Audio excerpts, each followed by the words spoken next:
I am your host, Lady J, and my girl Key is in the house. What's up, Key? Hey everybody, happy Friday. Yes. We are so excited to be with you guys tonight. We are just oh wow. It's a lot. It's amazing. We're excited to have our husbands with us tonight on Victory Talk. So say hello, guys. Y'all notice my lovey. Hey, what up? How y'all doing? How y'all doing out there?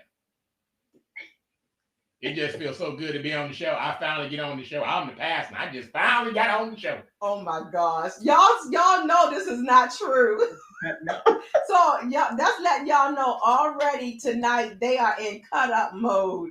Even though our topic is a little deep, but they in cut up mode already. So, but it's all good. That just means we're gonna have a good time tonight. So y'all know how we do. Come on, let's get started. We want you to text somebody, call somebody, tweet somebody, tell them that Victory Talk is on and it's the marriage edition. And I don't know about you, but I know for me and for this guy, listen, we need our marriage editions, okay? We need our marriage ministry, our marriage group. We need our group of people to bounce stuff off of, to talk us down off the ledge, to keep us on, together. All right. So until we get back in the building, this has been so helpful. So, even though we have been facilitating it, we have been learning so much and, just the reinforcement. So our topic tonight is going to be very interesting. So just saying hey to the folks that we see out there already. Miss Victoria, we see you. Hey, how you doing, Miss Vicky? We glad that you out there with us. And there's somebody else on. I can't see who they are. But Spencer, Tia. Ty Parker. Hey sis Tia. Hey y'all. Okay. Hey everybody. All right, so y'all on here tonight. Y'all don't think hard of us, okay? We put that out there in the front, right, Key? Don't think hard. Absolutely. So tonight we are talking about vows, traditional wedding vows. We're gonna start there. The traditional wedding vows. Oh my gosh! Look, I didn't tell him. I know that you emailed him, but I didn't tell him. So I was just gonna kind of let him come with it tonight. But the traditional wedding vows, and this is like really interesting for Pastor Phil and I because we perform weddings, we perform marriage ceremonies, okay? So we marry people. So we say these, not only did we say these, to one another, how long we been married? I know. I'm just trying to. 16 years. 16 I was waiting to see. See, I ain't got no hair on my head. I was waiting to see if you had it. 16 years. All y'all who've been married and y'all got hair on your head when you get 16 years, guess what? It all goes away. Enjoy it now. Listen, I'll tell y'all later about the real truth about his hair, okay? Y'all know we real transparent. I'll tell y'all the real truth about that hair. And it ain't had, okay, so maybe it had a little bit to do with me. Okay, but maybe my thing was the gray. Yes, y'all that right there, that's me. I take responsibility for that. But anyway, so 16 years, we said these marriage vows to one another in front of God, in front of family and friends by way of the Reverend William A. Gray III. All right. But now I know, right? We perform marriage ceremonies. And shout out to one of the couples that we married 5 years ago, the Meisters, Otis and Kendra Meister. Happy anniversary! Happy anniversary! Yeah, so we married them 5 years ago, and so we are excited to see their growth. So let me just share these wedding vows with each and every one of you. And it starts off. You want to read some, Lovey? No, not really. Okay. It says, I blank, and I'm going to put my name in it. Okay. I, Jackie, take thee, Philip, to be my wedded husband, to have and to hold from this day forward, for better, for worse, for richer, for poor. Y'all listen to these words now. For better, for worse, for richer, for poor, in sickness and in health, to love and to cherish till death do us part, according to God's holy ordinance. And thereto I pledge thee my faith. We all are familiar with what they say, but how do we actually execute them is what we want to talk about tonight. Let's break this thing down just a little bit. We're going to break it down a little bit, y'all. We are going to explore some parts. We're going to explore some parts of the vow that are there and some that didn't quite make the cut. Because y'all know there's some that, got taken out because people quite didn't like the way it was sounding. So, number one, where we want to start at is I vow to offer forgiveness each and every day. You know what? Miss Victoria has already changed the marriage vow. She got in here. I will love you, not going to obey, but will follow as long as you lead the right way. Miss Vicky. But you know what? They do allow people to write their own vows. I'm just saying. So yes, they do. You didn't say the one she said. What she say? She didn't say the one Miss Victoria said. She said the one you said. Yeah. So let's get into this because Miss Vicky, we're gonna come back to that because you already started. I see. Yeah, but we want to talk about forgiveness. I vow to offer forgiveness.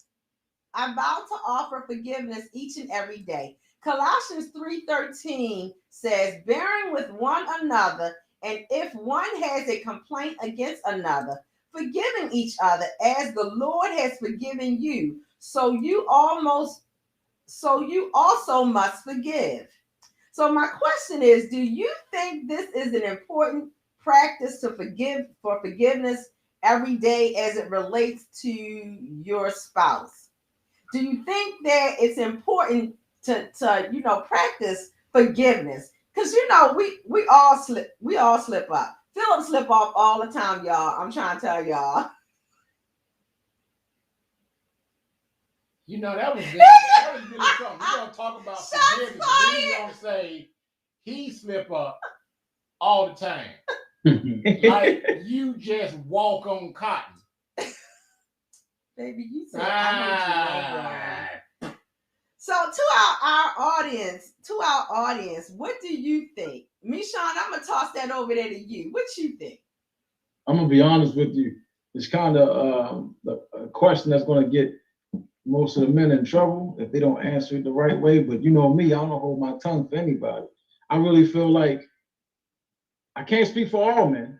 I know I can speak for myself and maybe my brother, but we don't really hold on to as much as y'all ladies do.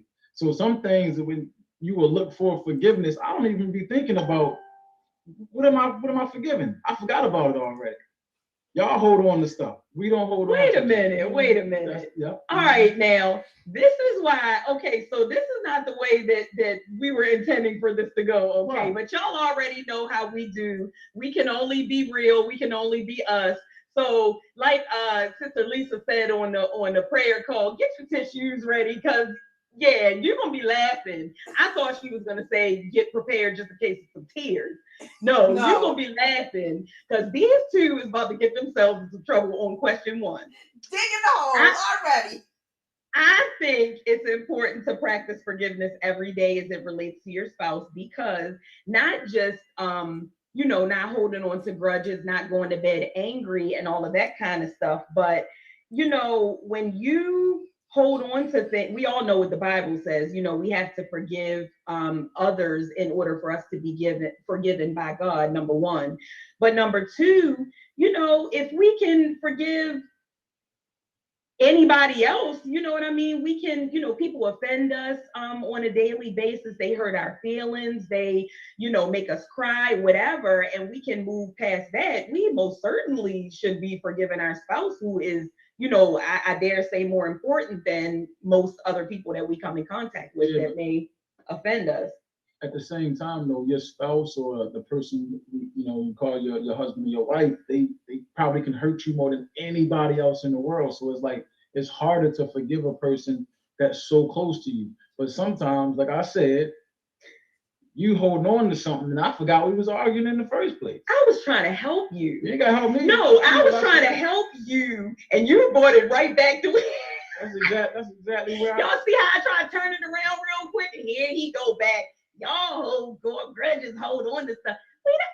Sir. Listen, we got in an argument one time. I don't even remember what it was for. See, that's my point. I don't even remember what it was for.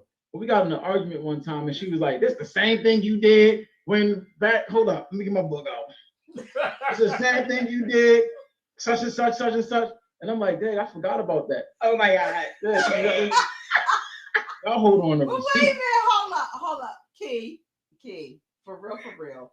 You know, we do that. We did that, but why are you bringing up old stuff? Because you bring up old stuff. Because that's what we get in trouble for, old stuff. Hey, look, hey, Phil, the sink be full of dishes. You like, you know what? I'm going to beat her to it. I get down the steps, start washing dishes, and I didn't do something. Oh, my goodness. And I come up and says, what, baby, I was washing dishes. Why you mad? Because the other day I said, you still talking another day. Okay, so to keep it real, we do sometimes. I do sometimes, but most of the time, I don't be bringing up old stuff no more. We're past that. 10 years, baby, this month, okay? We passed that. You see my hand, Phil? You ain't got the 16 yet. See, right now, you still got peach fuzz. 16. Yeah. I woke up on the 9th and it looked like this. It ain't been back since.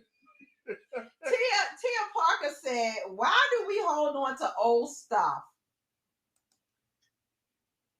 I don't know if we necessarily do it on purpose, but you know that old saying that goes something like, you don't remember. It's easier to remember like the bad stuff than it is the good stuff. Like you tend to, forget when they do stuff right. That's crazy. I do stuff right all the time. You know what? I was just talking to Jackie about this. We was in, I forgot, I think we was in Target somewhere. And she was talking about something happened. She said, you know what? I normally don't do those the reviews, but I'm going to do one now because she was upset about something. And I said, back when I was in the car business in my past life, in the car business, we had this 110 rule. If you gave somebody good customer service, they would tell one person. If you gave them bad service, they would tell 10 people. It's the same thing. You remember more of what we did wrong than what we did right. That's not always true. That's not always true. That's not always true. Wait a minute, Miss Victoria said, as long as they don't keep making the same mistakes. And she said, it's because it sticks with us the longest, yes. The negative stuff. And I think it's because, especially when it's something that is, it's hurtful. It's harder to forgive when something is so hurtful. And we had a situation a couple weeks ago. It hasn't been that long ago. Matter of fact, it was like last week, okay? Because this was the week leading up to us going down to Corinne's birthday. And we were out the early part of the week. We were out together. We were doing something. And he said something to me. He made a comment. He said something to me, and it was just like so. Okay, y'all know I'm real transparent, right? I'm real transparent. It really was a small thing, but it was one of those things. It just like it cut real deep. So we had taken, the have a heart to help stuff to one of the members, to them on their job so that they could take the stuff on Saturday because we weren't going to be there. In the back of her car, oh my gosh, her car was everything. Her car was neat. She had this little container in the back, and you know who you are. You know who you are. I'm talking about you. She had Did it smell good? It smelled good. It smelled good, and it was the stuff in the car was, the stuff in the little container was all neat. We had compartments or whatever. Come on, the trunk. And yeah, she had a truck. She had in the trunk. You talking about like when you lift up in the trunk. Yeah, so when you lift up her hatchback or whatever, she had one of those organizer, yes. And I said I said to Phil, oh, I like this. I need one of these. And he was like, all that stuff all over your car. You got mess and stuff everywhere. One ain't gonna do you no good. No, So, what I wait a said, minute, hold up. First of all, right. so you see I'm clutching my pearls. how you see how being upset, you don't even know what I said. What I said is that your stuff will be everywhere anyway. That was the exact words I said. Is that better than what she said? A lot better. Yes. No. No. It's a whole See, lot and better. my thing is this, okay? That was so the wrong answer because y'all know I have the SUV. He got his little nice Mercedes, and we barely ever in his little nice Mercedes, okay? And so, but everything we do together is in my car. So whenever he goes somewhere, whenever he do something, whenever he need to move something or whatever, he take it in my truck. And so he just leaves stuff everywhere. But my point is that I was like, wait a minute, that wasn't nice. That was so the wrong answer because half of the stuff that's in here is not even personally Jacqueline's. I got the church stuff in there. I got his stuff, his job stuff, What the job grandchildren stuff? What's stuff? cords and like the projector cord the What's other night, whatever. Okay, but and then One my cord. thing is, One power cord. it wasn't just One power cord. It It was wasn't. it's this long and It about wasn't. that big around. It wasn't one power cord. It was a whole bunch of mess. No, it wasn't. Miss one Victoria power cord. said, "Don't try to pretty it up." Thank you. Thank you. Don't try Thank to you. clear it up. But my thing is, what I'm trying to get at is that it was such a hurtful thing. It was such a hurtful thing because I feel like sometimes we forget how to talk to one another. We forget how to respond with compassion, understanding, caring, kindness, those type of things. And so, although, you know, he realized that what he said was offensive, but I was so hurt. I mean, I was just like really hurt. And so he apologized when we got back in the car. But y'all, it took me 3 days. It took me 3 days to forgive him. I died. The only reason why, not the only reason why, but the reason, I think the reason why I started talking to him was because she needed something. No, it wasn't because I needed anything. It's because I knew we was about to drive the next day. We was fixing to drive 3 hours to Virginia. Listen. And no, we was gonna I was going to talk to him sooner or later. I'm 10 years in now, Phil. I think I can say something. You're right, brother. Because they can hold on and not talk to us a whole car ride when they mad. She probably needed you to do something. Car had to be packed. Stuff had to be moved. Dog had to be taken to the setup. I mean, oh Lord, I'm about to move on. Move on. I'm about to move on for this guy. Yes. Start up again. So, moving right along, we've all heard the saying. We've all heard the saying, the grass is greener on the other side, right? So if you say the grass is greener somewhere else, you mean that other people's situations always seem better or more attractive than your own, but may not really be so. Number 2, I vow to never believe that the grass is greener. So I didn't find a scripture for this one, but rather a quote. And that quote states, when the grass looks greener on the other side, it is the Holy Spirit telling you to water the grass you're standing on. And that is a quote by Eugene Cho, and I just absolutely love that. So my question to you guys is, what does this quote say to you? You know, we all have different interpretations of things. What does it mean to you? And why is it important to not focus on greener pastures in this sense? I'm going to tell you this. When the grass looks greener on the other side, I bet the water bill is higher too. You know what I say about that, brother? Stop looking over in the neighbor's yard. Mind your business. Your grass will look just as good as you put as much time in your yard as they did in theirs. But I think what it means in defense.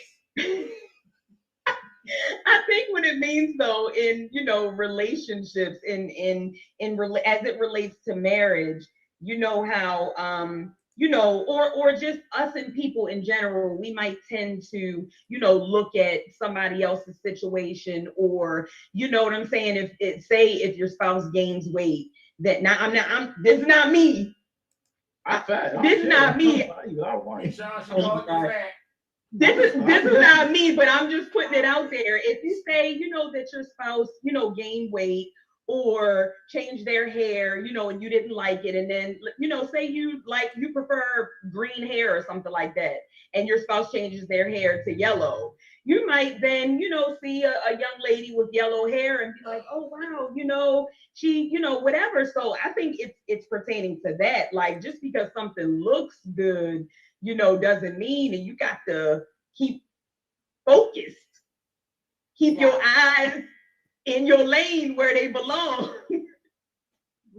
I think for me, I kind of feel as though that it is important that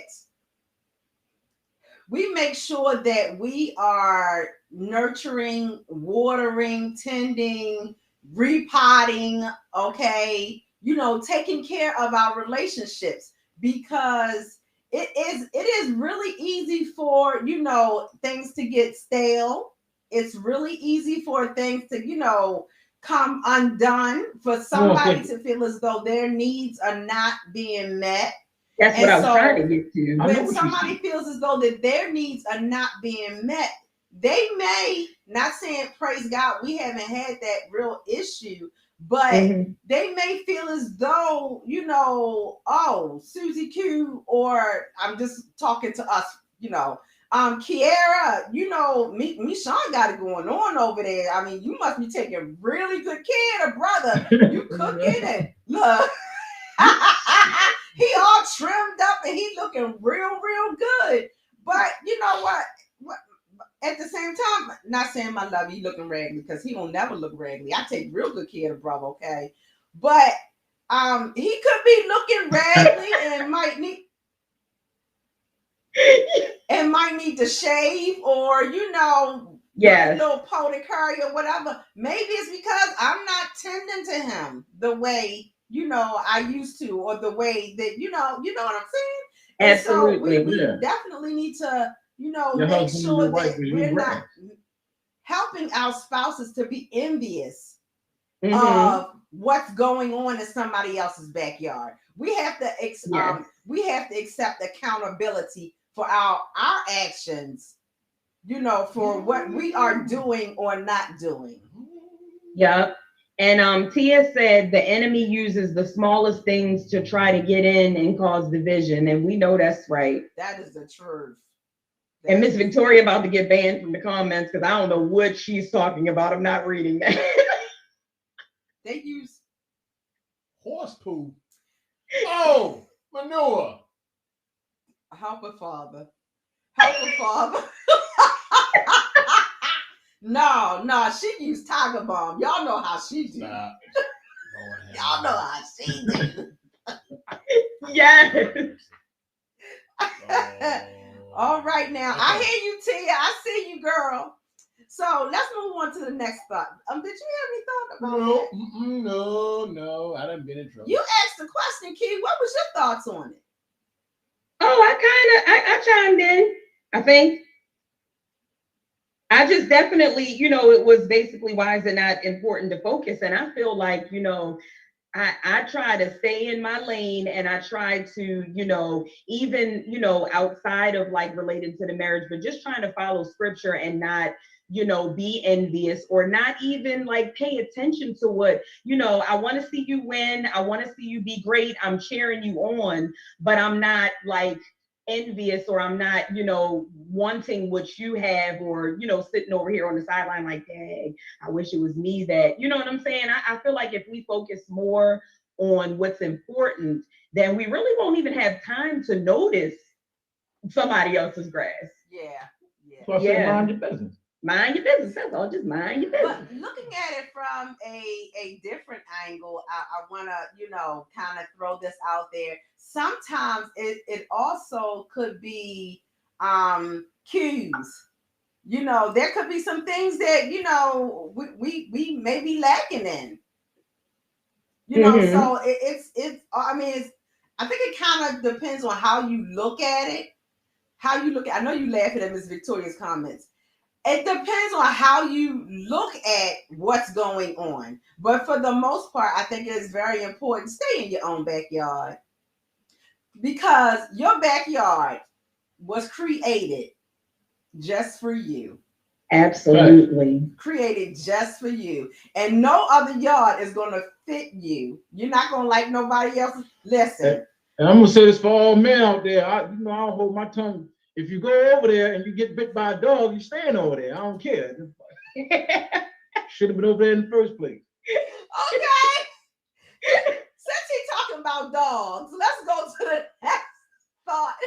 Oh, I like that. That was a good. He didn't do that on purpose. He didn't do that on purpose. The Holy Spirit, he got this. So you can't teach an old dog new tricks. A tiger never changes its stripes. There is a reason why there are so many cliches about the inability to change. You may want them to change, but remember this: encouraging someone to be their best self is an admirable quality of a supportive partner. But forcibly trying to change your spouse can do more damage than good, both for you and for your spouse. It's natural for couples to change and grow, but this is something that should happen naturally, not something you should exhaustively pursue. So you were going to say something? Let me say this. See, this is one of the things, doing marriage counseling that I've come across, and it's one of the things that I've told people: look, this is going to be a pitfall for your marriage. I often have these questions of what do you like about your fiance, and then I have the questions of what do you don't like about your fiance, and a whole lot of times I will have, and especially not picking on women, but this comment especially comes from women. I don't like when he does this, but it's going to change after we get married. For some reason, they go into something that as soon as they say I do, that somebody is going to change. And they're only going to change if they want to change. But when you go in with that mindset that I'm going to change you, you're going to get disappointed. You're going to get hurt. You're going to be all twisted up because I've been trying to change him and he just won't change. And so when we look at this thing, as we grow together, we do change. There are some changes that happen because we always tell people that first 5 years. The first 5 years are the hell years. Lord, the first 5 years are the years you'll be wondering, why did I do this? God, I prayed, and why didn't you not tell me that they were crazy? It's the first 5 years. No, we in 10. She's still crazy. Okay. You know what, bro? I don't know what to tell you now. But anyway. But it's a crazy. That's where that glue come into play. It's that molding time of now molding these two personalities, molding how these two people did their things separately, now trying to mold all of that together. And that's what brings about the change, but you can't force anybody. Hey, big bro. Wait a minute, because she didn't get the. Go ahead. I didn't get to finish reading because you know what? He was real quick on the draw. Okay. It says, I vow to let you be who you want to be, not who I want you to be. And the quote that we have is, love is never about changing your partner or changing yourself. It's about accepting each other the way they are and try to improve, not not yourself or your partner, but your relationship. So my question is, do you agree with this quote? Do you agree with this quote? Why or why not? I'm gonna jump in there on this one real quick before this guy goes, because he got a lot to say tonight.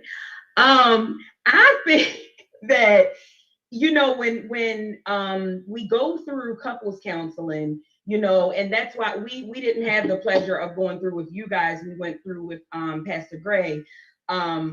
We started with them. Oh yeah. But I'm gonna say that, you know, I feel like as we move things along, and it was good, and you know, I'm sure that you guys is great as well. But I think that this is key. This is saying something really key, because if I would have really meditated on this and thought about it, not trying to change your partner or yourself really, but just accepting the way that they are, that probably would have saved me about 50-11 arguments about sex. It would have been 50-11 arguments about something else. It don't even. Girl, you do know that. I'm gonna get in trouble with 801. So this is the last time y'all see me. So I absolutely, you know, agree with it. You cannot change another person. That is, you know, one of the things that I kind of a takeaway, you know, for lack of a better word, that I try to carry with me, especially when, you know, people do you wrong, they offend you, whatever. You have to keep that in the forefront of your mind. You cannot control another person's actions. You can only control your own, you know. And so with that being said, if you focus on making your relationship stronger as opposed to the trivial things, them 5 years might not be as rough as they. Listen. I can't even get with you on that. Them 5 years, y'all. Them 5 years. It just, and you know what? And it depends on the couple. Sometimes it could be 7, 8, 9, 10. You know, it depends on the couple. But 9 times out of 10, and we've seen it, them 5 years, if you make it through them first 5 years, you usually you okay. But yeah, them 5 years. What I want to add to that is that I'm glad that Phil did not try to change Jackie. He did not try to change me. What he does do is he encourages me. He speaks to the queen in me. He helps me to see myself in a different way, to see myself as that writer. You know what I'm saying? To see myself as a singer, to see myself as, you know, a preacher. Because listen, y'all, the early years, you know, and truth be told, I still struggle when it's time for me to preach. Y'all have seen me. I am a bucket of nerves. I mean, like, I'm like having like almost meltdowns, like, God, I can't believe you called me to do this. And you know, but he helps me, you know, he's my glue, so to speak. He encourages me, and not that he's trying to make me change, but he helps me to see, you know, my next. He helps me to see my new, my better. You know what I'm saying? Well, I can appreciate you saying all that, but I'm just letting you know you're not helping our cause, because they over here talking about us nagging, and you over here talking about, oh, he's so warm and fuzzy and bubbly and makes me feel so wonderful. No. What I'm saying is what I'm just teasing. I know he doesn't, you know, and I thank God that he was one of these men that he doesn't, you know. Listen, don't go sticking your chest out. Y'all see him?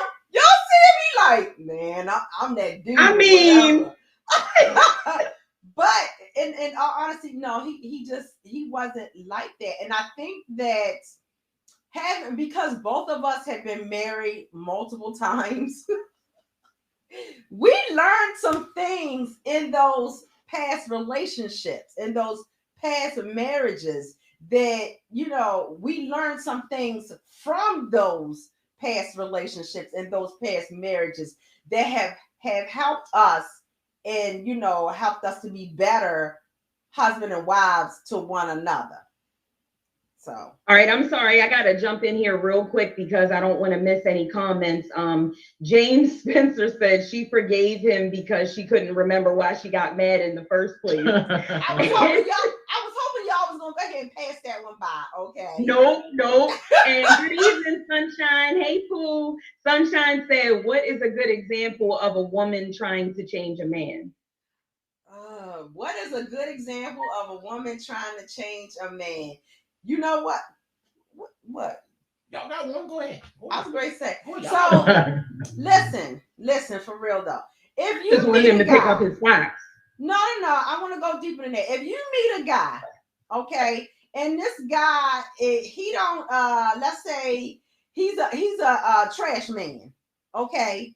He's a trash man, but he going to work every day. He coming home, you know, he want to look out for you. He want to look out for, you know, make sure you got, you know, food on your table, a roof over your head, but he a trash man. And he was a trash man when you met him, you know, that's what he know, that's what he do. But you don't like the fact that he come home smelling like garbage. You want him to be hard work. Yeah, that man smell like hard work. You want him to be a businessman. You want him to, you know, go to work and wear a suit every day or whatever. So then you start nagging him. You got an attitude. You know, you constantly ding-donging on him about how he smell and how you tired about him leaving the house early in the morning and this, that, and the third. Because you want him to have a different career. Mm-hmm. That's not the way to help him. Right. A. And B, if that's what he want to do, and if that's how you met him, and that's what he's comfortable at doing, and that's his skill set, there are other ways about going about helping him to go to his next level. But if that's not the level that if he doesn't want to go to another level, you can't beat him up over the head. You got to love him on every level that he's on, no matter what it is. Speak to that king in him, right as the trash man that he is, because prayerfully what you're doing is you're helping him to be the best trash man he can be. Wash his clothes, pack him a lunch, set that alarm clock, stroke him, do whatever you got to do to make sure that he's being the best at whatever it is that he's doing. Because, and then sisters, listen, let me tell you, there is power in prayer. There is power in prayer. If you have concerns about the level that your spouse is on, and this is to the husbands and the wives, if you have concerns or the Lord has placed in your spirit that there's greater for him and there's another level and there's more for him out there, it is not your job to go nagging him or her about it. It is your job to go before the Lord. It is your job to lift it up to God and let God do the work. So many times we want to take it upon us to push and to pull and to nag. And you know, men, you can't tell a man something multiple times. You cannot say the same thing to a man multiple times, because what do? They feel like you nagging them. Mm-hmm. And y'all. Then you're going to wear 2 pair of socks. We don't necessarily see it as nagging. We don't see it as nagging. The nagger does not see it as nagging, but the naggee does see it as I call it loving encouragement. Loving encouragement. It is nagging. But as you can see, they feel as though it is nagging. Sunshine, what's I can't quite see it on Key. Can you see what Sunshine? True, I totally agree. That is called nagging. Nagging, see? That's what she said. Yeah, there it is. I put it up there. Oh no, sis. Sunshine, no! Never take their side. Never. It's a sisterhood. Did you get anything from the meeting last night? Yeah. See, brother, they having meetings against us. You see what's going on? Yeah. So now I see what it is. Women's ministry is actually the He Woman Hater Club. The He Woman Men Haters Club. That's what it is. We're going to ban this thing. Y'all terrible. Go ahead. You got any comments before I move on? Okay, I think we can. We're gonna have a church board meeting and shut this thing down, go. Oh my gosh. Okay, so next up, because we roll it, when we have fun, the time goes by too quickly. So I'm gonna move right along to lies.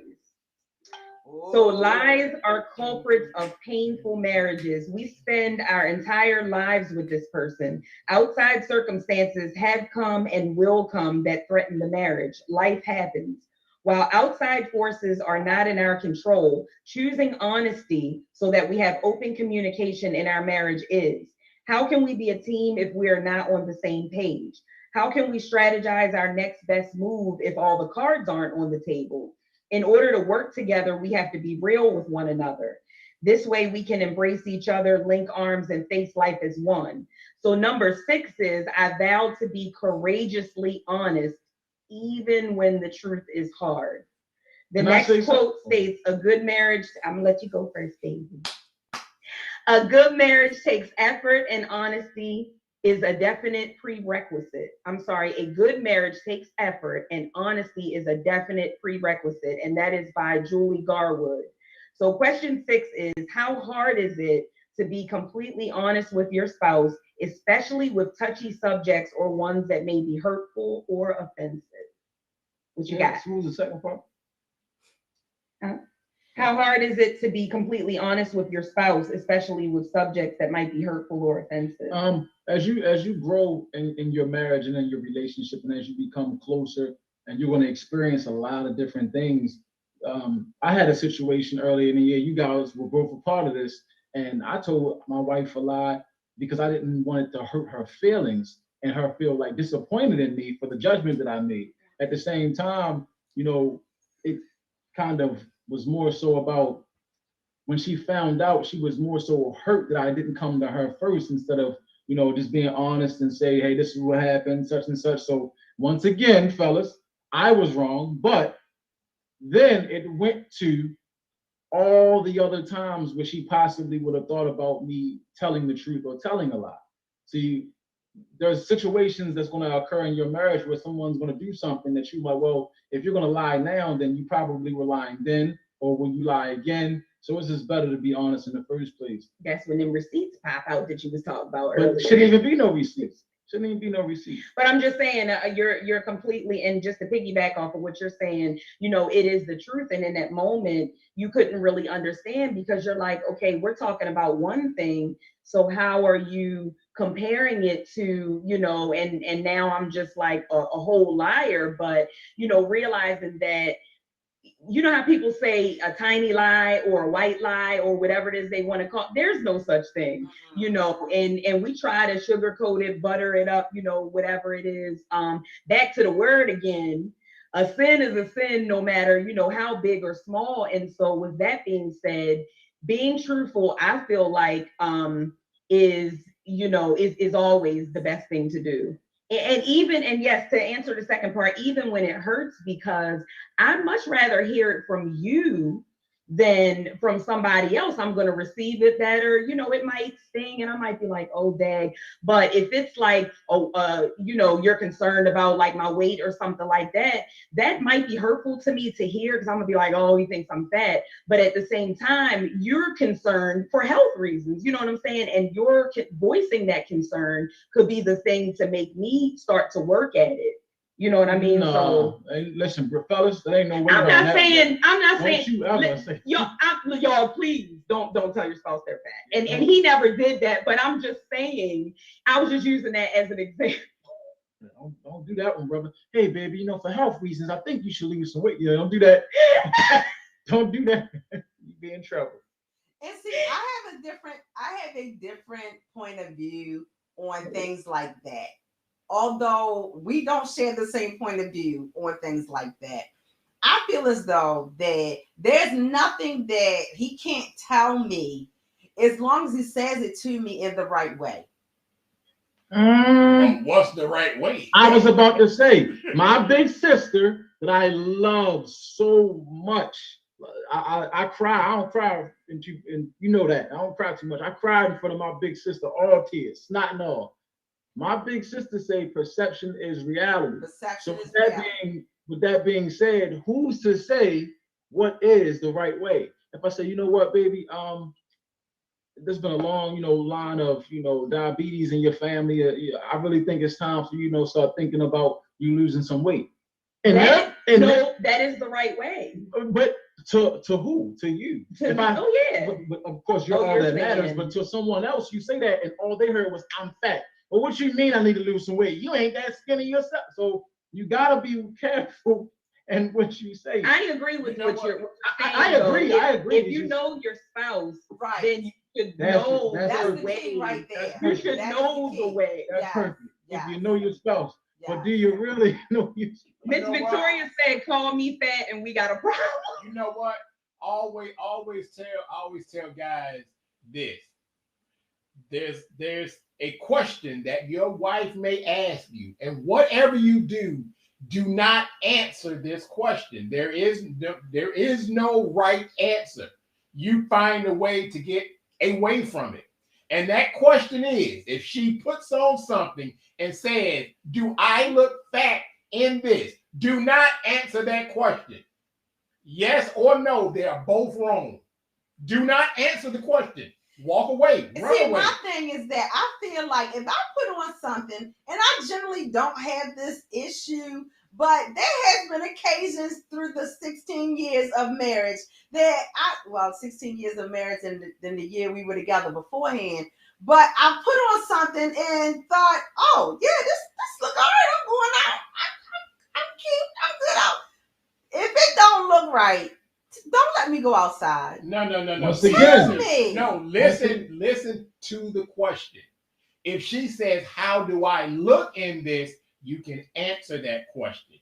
But if she says, "Do I look fat in this?" do not answer that question. So there is no right answer. If you say no, you don't look fat, you're lying. You know good and well.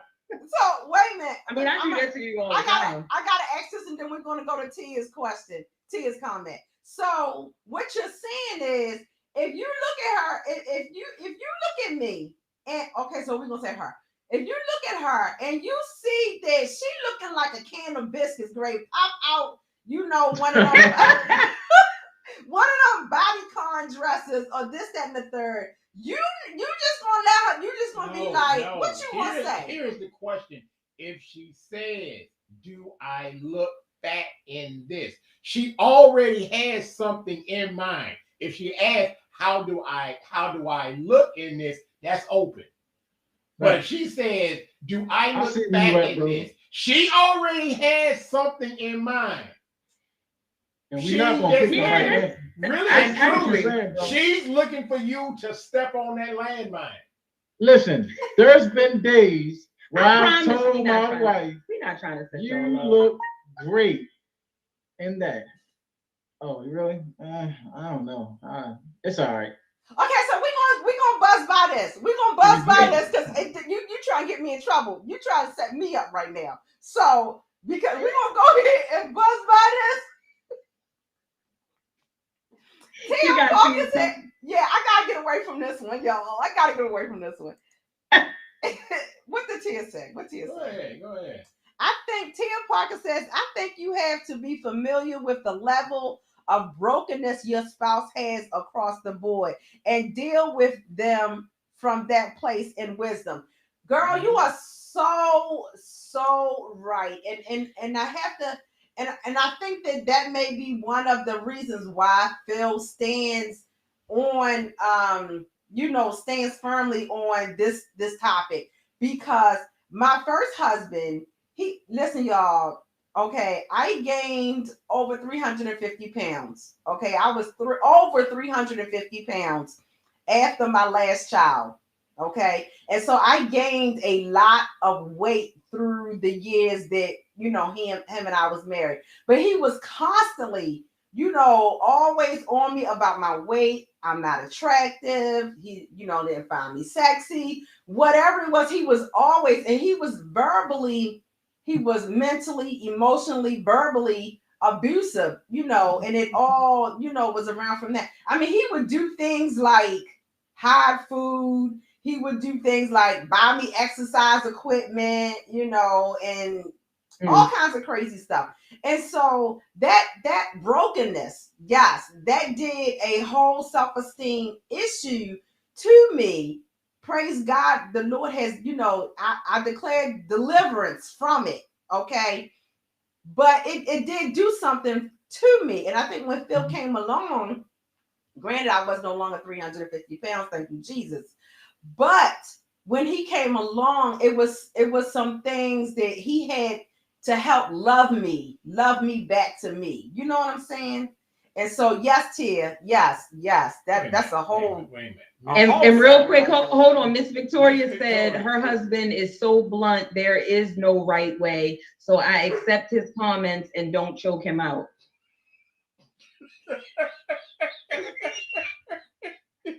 They gonna call them people on your mama. Girl, they come to the door. Listen, you put it out there. They gonna check on him, make sure he ain't tied up somewhere. I need to call Mr. Lynn right after the show. We had another comment. We had another You all right, Miss Bennett? You all right?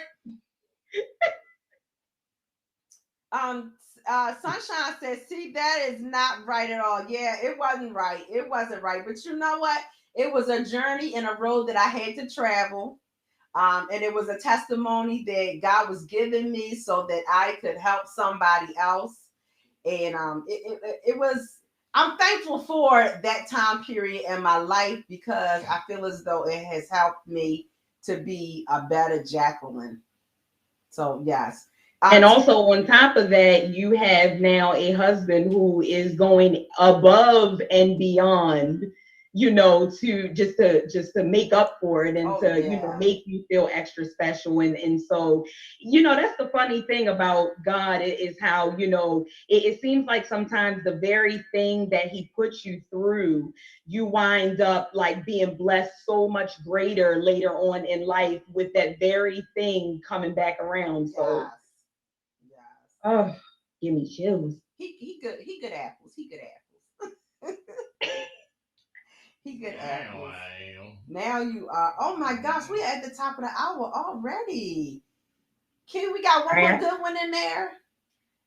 Yeah, you want to do? You want to do teamwork or you want to do dream work? Teamwork is do dream whichever work. one you desire. Because you closing us out. You do whichever one you desire. All right. So we're going to say marriage teamwork is a feeling of togetherness, mutual support, and unity on multiple fronts, including finances, parenting, chores, sex, and emotional intimacy. Usually, marriage teamwork requires intentional effort of both partners, along with a willingness to share power on all topics. So number 8, that's closing us out. I vow to face new decisions as a team. I dare say I vow to face all decisions as a team. Proverbs 27:17, NIV version says, as iron sharpens iron, so one person sharpens another. So keeping in mind the things that we noted above, finances, parenting, chores, sex, emotional intimacy, how important do you think it is to involve your spouse in the decision-making process?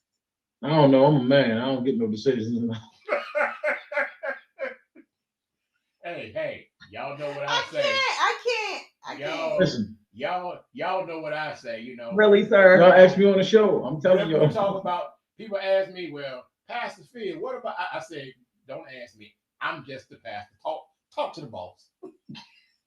Gun line, bro. But with that being said, both of y'all just said the same thing. But don't say that you don't have no decision and you don't have no say so. Right. I was about to say, choosing not to give input and being offered the opportunity is.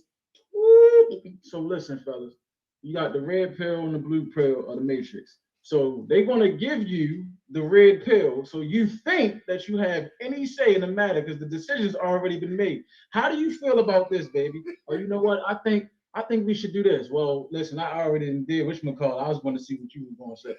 Yeah. Who does that? We do. Pastor is right. We do. Listen, I'm sorry, kid. You know how I didn't know. Hold up, hey Phil, hey But brother, it's not all hey bro, the time. this me and you, hey bro. Yeah. Before She this will. started, did you know we was gonna be on here every third, fourth Friday of the? Oh, all right, that was decided before. Oh, you see that face you got right there? Here's the thing. See, you was about to stick up for thing. him. That's what you get. You was about to stick up for him. See, here's the thing. All the way under the bus.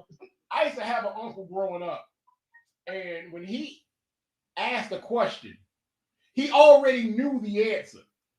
So he just wanted to see what you were gonna say. Mm-hmm. A whole lot of times that goes on.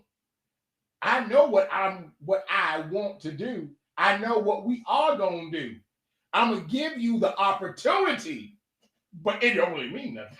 But when you've been together for long enough, when you've been together long enough and you know your spouse, you know that when she leaves and go up Jackie's house, come back, you know something's going on that you got to do in the next upcoming weeks. You just got to learn your spouse. You know what? I gotta get these comments in. Deandra is watching. I love you so much. Thank you always for your support. She said her husband just says, yes, honey. And that makes me laugh because the same thing with my parents. My dad, yes, dear. And it's so dry and so like, but you know, when they, I think that sometimes they just want to just. It's the beginning of time. I mean, eat the apple. I'm not eating the apple. Oh, you know what? I'm not eating the apple. Eat the apple. We're not even going there. Now we go homeless. And Miss Victoria said it's extremely important, although sometimes they don't want to be involved. And that's all I'm saying. We being transparent out here. Don't be having nobody thinking that I just be doing what I want. It ain't that we don't want to be involved. I was about to say the decision has already been made. That's not that always is so true. not It's true. not always true. That's not always true. It's not Oh my always true. God. You are absolutely right. I feel attacked. It's not always It's true. not always true. And the only reason you feel attacked because that's that guilt. That's conviction. No, that's knowing that even if I have an idea in my mind, like I know how he is. My husband is so like easy to please. He's Right. so he just doesn't. It's not that he doesn't care, but he just normally yes. I don't even care. Well, I know that, but I'm just saying that's not. Look, I'm trying to help. I'm trying to help you. You got about 2 minutes. Listen, I'm here for you and God. They can't say nothing about me. Listen, I'm saying it's not that we always have it. We might have an idea of what we want, but when I come to you and I say, baby, how do you feel about this? I am truly and genuinely wondering how you feel about this. I'm not saying, well, I don't care what he say because I already don't know. I didn't put the money to the side. See? I didn't call and set up the meeting. I didn't talk to the people. She's already saying what she had already Thank you. done. Thank you. I'm not saying you don't come to me. Thank you.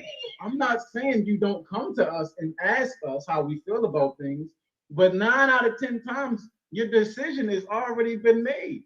I want to hear your input, but I only want to hear your input. Well, that's because I plan like 12 months in advance. So I might, but I mean, if you say, no, baby, I don't think we should do that right now, then all my planning is going out the window because if you say no, it's no. It's no. Let me see your Amazon account. Drops Mike. Let me see your Amazon. Whoa. So we're not talking about Amazon right now. No, I said no is no.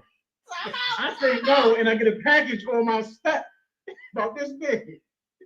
Hey, Key, I don't think we should do that right now. Who is it? It's Amazon. All right. Didn't you just say our pastor is here and you sitting here telling lies? What number was lies? You on here? He lying, y'all. I literally just told her real quick before we get off. I literally just told her don't buy them nothing else. No, baby. The kids, right? Perfect timing. The jump. I literally said don't buy them nothing else. All right, you know what? You're right because they don't appreciate that. And she come home with headphones. She come home with doll babies. For school. Doll babies for school? Yes, she's a teacher and she has her whole classroom set up in her room. All right, So real quick, Tia Parker said, any words of advice or encouragement for women who are single over 40? Say that again. Tia says, do we have any advice or words of encouragement for women who are single over 40? Can I speak to this? Of course. Yeah, just continue to be yourself, Queen. You got to remember that a person will not be attracted to you unless you are confident in yourself. Besides, you can't even be happy with that person unless you're happy with yourself. So until you find, your time, when people say, oh, I'm looking for someone, in that meantime, just make sure you get a chance to figure out who you truly are and what you want out of life. Because when you start looking for someone, you might look for the wrong things. But when God sends someone your way, he's going to send what's for you. But you have to know what you want out of life before he sends anybody your way. But just continue just being you. Y'all queens. And that's the truth. And it's not, it sounds cliche to say, but that really and truly, when you go out looking for things, that is when you kind of come into the wrong type of people, or, they come just like he said. And I know you on a personal level, so I already know you are 1,000% authentically you. yeah. Say it loud for the people in the back, the front, the side to side. You are the same always. So you got that part down. But just, I'm gonna say, get out there a little bit. I know no. It's COVID. Put the mask. Get out there with your mask, but all jokes aside, you're so busy caring and nurturing and loving on us, and we appreciate you. We really do. You can do that and still make time to mingle, boo. We gonna talk about this off air, but yes, Tia, we got you. Yeah, what I want to say to you, sis, is, are you ready? Because you have to make the decision within yourself that I'm ready. You've got to know that you really are ready. So make sure that as you are, loving on yourself and getting out there, but make sure that you know that you are ready. And what I would listen, I am big on this. I'm real big on this. Make a list. The word of God says, write the vision and make it plain. Write the vision and make it plain. Be very specific. Be very detailed in what it is that you want. Because once we reach a certain age, those of us over 40, those of us over 50, we get a little set in our ways. We have some specific do's and don'ts, some things that we want, some things that, what we need, and this, that, and the third. And we have a tendency to, say, oh, I want this and I want that, and forget about what it is that we really, really want. Don't think about the surface. Don't think about just, oh, I want him tall, dark, and handsome. I want him fine and, a good grade of hair, wavy, this, that, and the third. All that, he going bald, sister. Hey. All that kind of stuff, put that out the way, but you really want to think about what it is. What do you want him to be romantic? Do you want him to hold your hand when you're walking in, in the grocery store? Little things like that. Be specific. So that's what, right. that I would say. You get to a certain age, see, I need a woman who knows the sign of stroke. And my God. When she see my mouth all twisted up, she go, oh, you have a stroke. Well, let me come over. Let me help you. Not your traditional church. Lord have mercy. Hey, brother. No, you ain't got to be all fine. You ain't got to be all cutesy. Have all this apple bottom booty. You need to know what stroke looks like. I'm just glad you cleared it up, because I wasn't even going to touch that when you first said it, because I was left that one alone. Oh my God. Lisa McDaniel said, my advice to you, Tia, is if a man asks what you're looking for in a man, don't tell him, because he might say he is what you just said. Tell him you will see and let him show you who he is. Go ahead. I don't know. Listen, they might put on, I'm going to be honest, I got sisters. I have a mother, I have a wife, I love my women, I respect my women, but these guys out here sometimes is creeps. So you just make sure you study the signs, because even if he show you who he is, he might be the stepfather. If you ever seen that movie, I'm just letting y'all know right now. And I'm going to say this last thing, and then I'm going to let Key close out. when you start dating, and this is to anybody listening, man, woman, whatever, do seasons, do the 4 seasons. Everybody changes with the season. You need to, before you go, trotting yourself down an aisle or whatever, you need to know, do he have issues when the fall and the winter come around? You need to know, what does he like in the summer? What does he like? Is he a party hound come the summer or the spring? You need to date them for the 4 seasons before you get connected, get married or whatever. So that's my suggestion. Okay. I love that. Date them for all 4 of them. You got to get through the heat, the cold, and the in-between. Yes. I love it. And for my brothers out there, you can't do the same thing every season. I'm telling you right now, you better learn. You better learn the different types of, you go to Hugger in the winter, it's good. You go to Hugger in the summer, it's too hot, move over. So you better learn them. Oh, that's sad. Close us out, all right. And sorry, Deandra said, just stay true to you and know what you want. Don't settle. You know your worth and stick to it. That's dope. All right, y'all. We have surpassed the top of the hour. Y'all know how we do on Victory Talk. We might run over a little bit sometime. It is all good. It is all in fun. It is all in love. It is all in education and fellowship. We want to thank each and every one of you for tuning in this evening for our marriage edition. We look forward to seeing you guys back right here in this spot next Friday night for Hot Topics. Y'all know Hot Topics is my favorite, y'all, and it's some stuff going on every day. Okay, so tune in every Friday night for myself and Lady J. You got anything? Love y'all. Have a good weekend. And thank you so much to our spouses for being so supportive, such good sports, and just, being our right and our left. Amen. So we just want to thank everybody for tuning in, and we will see y'all next time. Love y'all to life, and we mean it. Good night. Good night.